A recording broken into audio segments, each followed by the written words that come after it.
right, maybe you've been feeling a little extra itchy this summer, swatting away the mosquitoes. If so, you are not alone. Recent heat and heavy rain creating ideal breeding conditions for mosquitoes across our area. My buddy George Balis, he's an entomologist and he's the Midwest Regional Manager at Clarke. He is here to give us some tips on reducing mosquitoes while still enjoying time outside. George, first of all, I asked you to come here because Mrs. Kaplan was complaining about the mosquitoes in our own yard. This time of year, as we mentioned, the heat and rainfall really contribute to the increase in mosquito population, right? Yeah, particularly with floodwater mosquitoes. When we get the heavy rainfalls and that fills up some of the wetlands, and we'll see floodwater mosquitoes emerge during that time. Okay, and we're also starting to see some of the dreaded diseases, the West Nile virus. You mentioned a new case. Where was this one? It was in Lake County, so the second human case was in Lake County. We're seeing a surge now of West Nile virus positive mosquito samples being collected in the Chicagoland area. And those mosquitoes are different from the floodwater mosquitoes, so they're different mosquitoes like different conditions, right? Yeah, there's 50 different species in the Chicagoland area, and so some species like to breed in stagnant water, and those are the mosquitoes that carry West Nile virus. So when we have these heavy rainfalls, we see floodwater mosquitoes, and when we see hot, dry temperatures, then we usually see Culex mosquitoes or the northern house mosquito. What can folks do at home to minimize the mosquitoes that are in their own yard? Obviously, you know, Clarke goes out and you do the spraying treatments. You got helicopters flying. You got dudes on bicycles going through. But what can we do in our own yards that will limit how many of these, specifically the floodwater mosquitoes? There's some things we can do. Yeah, so floodwater mosquitoes or northern house mosquitoes for West Nile virus, you can do the same thing, which is get rid of standing water around your house.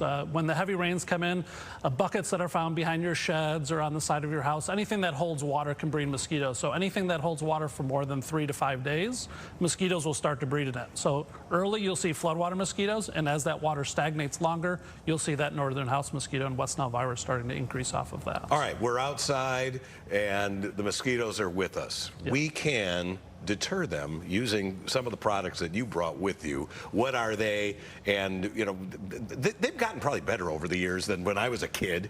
Yeah, there's many different formulations. The Centers for Disease Control recommends 4 different formulations. Okay. Deep base, which is what most people think, the gold standard.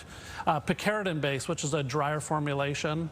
And then another formulation that we see here is oil of lemon eucalyptus. So those who are looking for a more natural solution for repellents, there's another option for you out there. There's another formulation called IR3535, a new formulation that we're starting to see gain market acceptability. And you recommend if you're sitting outside, maybe having dinner or something outside, maybe put a fan on the table. Yeah, so some people will say they don't want to wear repellents. So get rid of standing water around your house will reduce some of those mosquitoes, but also just using a fan. Mosquitoes aren't great flyers. So if you put a fan out, they won't come into that small area that you have when you're eating at the dinner table. And any other maybe myths about, you know, mosquito prevention? We were talking earlier about some crazy ideas. Listerine? Yeah, Listerine is one that's come back. It's about every 5 years. People say that you can spray it on your porch and it'll work. Dryer sheets. Your porch's breath is going to smell great. It's going to smell exactly like whatever Listerine you're using that day. But any type of, those types of systems don't usually work, but people like to send it out through the bounce. The bounce sheets that you tuck in your pockets. So just getting rid of standing water and using repellent are really 2 main ways that you can get rid of mosquitoes around your yard. All right, George Balis, we appreciate you coming in here and sharing your recommendations here on how to be outside and not be sweating and itching all the time. Brian, back to you, man.